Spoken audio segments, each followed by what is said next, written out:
Hi everyone, it's Dr. Colbinson, and today I'm going to talk about how to properly inoculate our culture bottles at the bedside.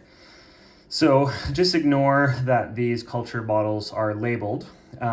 So typically you will need a extra set of hands to help you do this, as our culture bottles are not sterile on the outside and they can't be on your sterile field. So just ignore that they're on my blue sterile field right now.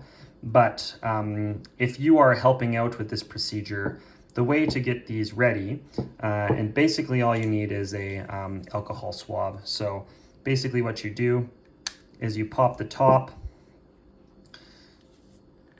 of both, and then best practice is to have an alcohol swab and to swab the top like this, swab the top like this.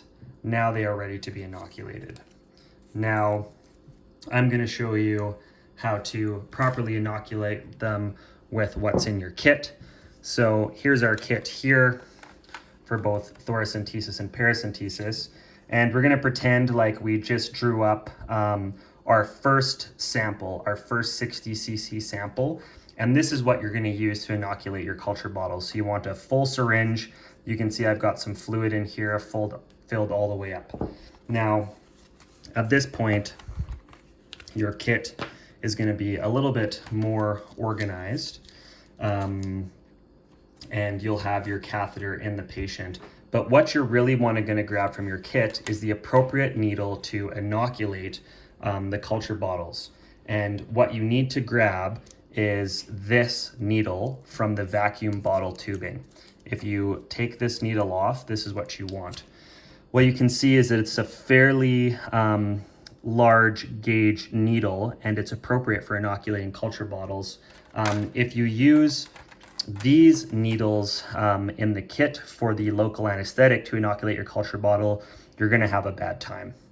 So we grab that off the this tubing here. It just comes off this lure lock like this. So we just take that off, and we're just going to attach it to our 60 cc syringe, just like that. And we'll take this off. Now again, you can see, well, not really because of the video, but it's a fairly large gauge. Now, if we move our kit out of the way for a second, the way to inoculate these is the needle goes right in, and we'll see if we can get this here. You don't have to apply any pushing, you just push in and they fill automatically. You can see this fill, and you know it's done when it stops filling by itself. So these work with a vacuum container. So once the negative pressure inside the bottle has all been used up, they will stop filling on their own. So you can see here it's slowing down just to drips, and that means you've filled it up all the way. So you can remove this one, and then you can move right on to the second one.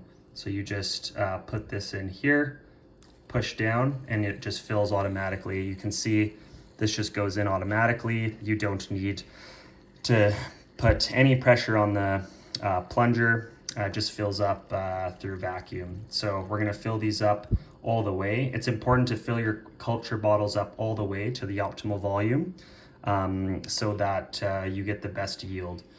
And as you'll see here, those two bottles basically took up the whole 60 cc's. So it's pretty perfect. What I usually do with the small amount that is left over is I put it into one of the collection containers like here. And just like this, fill this up with what's left over. Then what you can do is you can remove the needle. You only need this to inoculate the culture bottles, and then you can go back and collect your other specimens for here and for your orange top. I hope you guys found this video useful, and I hope it helps you with your procedures on the ward. Thank you.